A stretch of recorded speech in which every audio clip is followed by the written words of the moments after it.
कंवारी ननद। अंजलि की उम्र लगभग 30 साल हो चुकी थी। वो एक स्कूल में टीचर की जॉब करती थी। अंजलि के घर में उसकी माँ के अलावा उसका छोटा भाई और भाभी भी रहा करते थे। 30 साल की उम्र होने के बाद भी अंजलि की अब तक शादी नहीं हुई थी। इस बात को लेकर अंजलि की माँ रुक्मिणी देवी काफी परेशान रहा करती थी। माँ, मैं स्कूल जा रही हूँ, जरा मेरा टिफिन तो दे दीजिए। अब क्या पूरी जिंदगी मैं तुझे टिफिन बनाकर देती रहूंगी? अरे कुछ सोचा भी अपने बारे में या बस ऐसे ही? क्या माँ, सुबह सुबह फिर वही बातें लेकर बैठ गई। माँ गलत क्या कह रही है अंजलि दीदी? इतनी उम्र हो चुकी है आपकी, माँ कब तक आपकी सेवा करती रहेंगी? भाभी, मैंने माँ को कब कहा कि मेरी सेवा करो? वैसे भी अपना टिफिन मैं खुद तैयार कर लेती हूँ, बस टेबल से उठाकर देने को ही तो कहा था। वैसे अंजलि दीदी, देखा जाए तो टिफिन उठाकर देने की उम्र तो आपकी है। आपका अपना घर परिवार बच्चे होते तो ये जिम्मेदारी आज आप पूरी कर रही होती। एक बात मेरी समझ में नहीं आती, अगर मेरी शादी नहीं हुई तो इसमें मेरी क्या गलती है और तुम सब लोग मेरे पीछे क्यों पड़े रहते हो? अरे कुछ कहना क्या पीछे पड़े रहना होता है? अपने छोटे भाई को देख, तुझसे 3 साल छोटा है लेकिन 2 बच्चे खेल रहे हैं आंगन में। मुझे आप लोगों की कोई बात नहीं सुननी, जा रही हूँ मैं। और आप में से किसी को मेरा कोई काम करने की जरूरत नहीं है, मैं खुद संभाल लूंगी। इतना कहकर अंजलि वहां से चली जाती है। शाम को जब अंजलि अपने स्कूल से लौटकर घर वापस आती है तो उसने देखा कि पड़ोस वाली निर्मला चाची वहां पर बैठी हुई थी। क्या बात है अंजलि बिटिया, नौकरी करके वापस आ गई? जी चाची जी, कैसी हैं आप? मैं तो ठीक हूँ बेटा, तुम बताओ शादी के बारे में कुछ सोचा या नहीं? अरे रहने दीजिए ना, इससे तो शादी की बात करना ही बेकार है। कुछ भी कहो तो गुस्सा करती है, बात बात पर आंखें दिखाती है। माँ, आप ऐसा क्यों कह रही है? मैंने कब आप पर गुस्सा किया? अरे अंजलि बेटा, तुम्हारी माँ ठीक ही तो कहती है। 30 की होने आई हो, अब तुम्हें भी शादी वादी कर लेनी चाहिए। चाची जी, आप तो ऐसे कह रही हैं जैसे शादी करने से मैंने मना किया हो।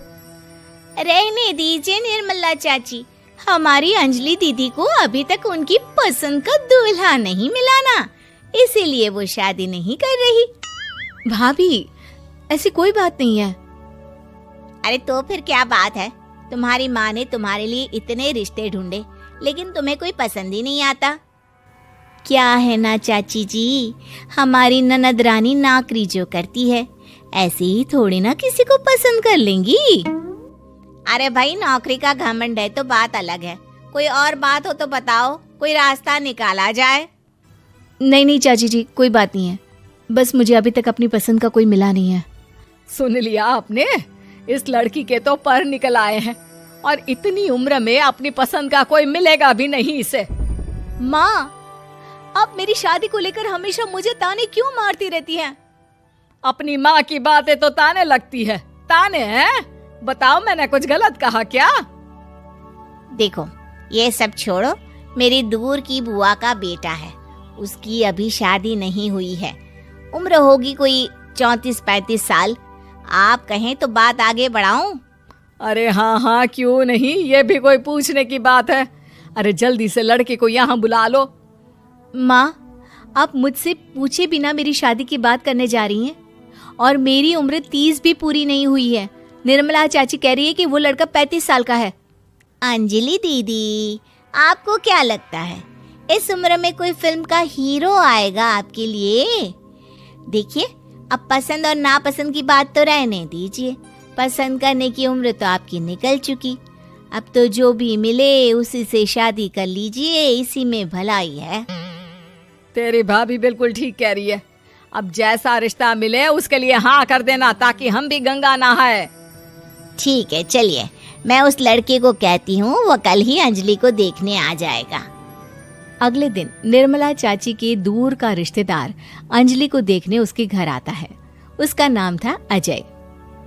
अंजलि जी, तो आप नौकरी करती हैं, वो भी स्कूल में? जी हाँ, मैं स्कूल में टीचर हूँ। हमारी बेटी बहुत होशियार है।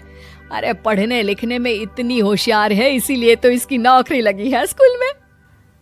हाँ हाँ ठीक है आंटी जी, जरा मुझे भी तो बात करने दीजिए आपकी बेटी से।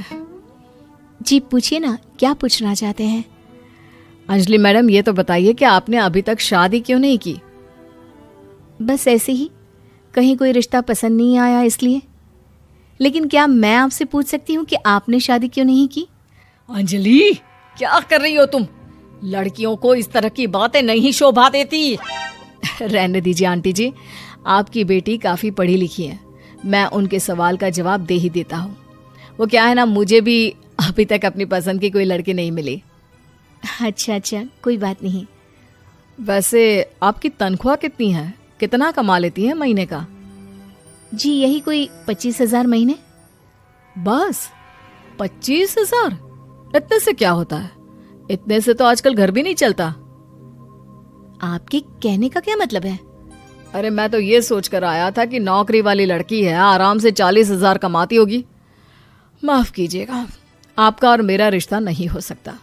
जी कोई बात नहीं, मुझे भी आपके साथ शादी करने में कोई इंटरेस्ट नहीं है। अंजलि, किस तरह की बात कर रही हो? घर आए रिश्ते को ठुकरा रही हो तुम। दीदी, अब इस उम्र में आपको इतनी अकड़ नहीं दिखानी चाहिए।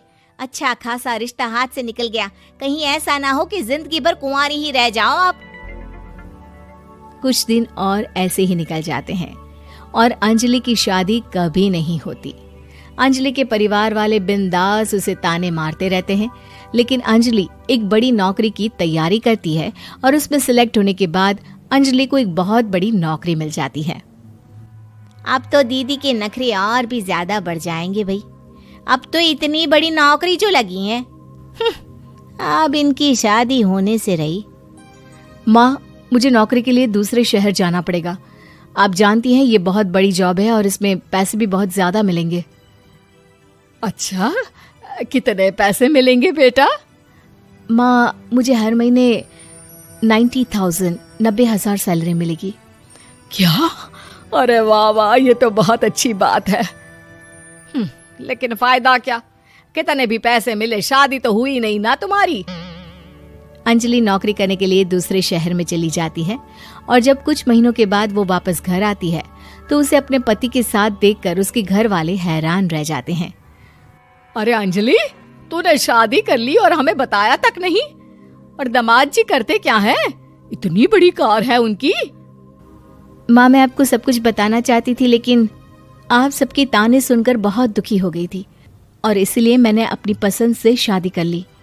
मेरे पति मेरे साथ ही ऑफिस में नौकरी करते हैं और बहुत बड़े अफसर हैं। और एक बात बताऊं माँ, आज मैं बहुत खुश हूँ।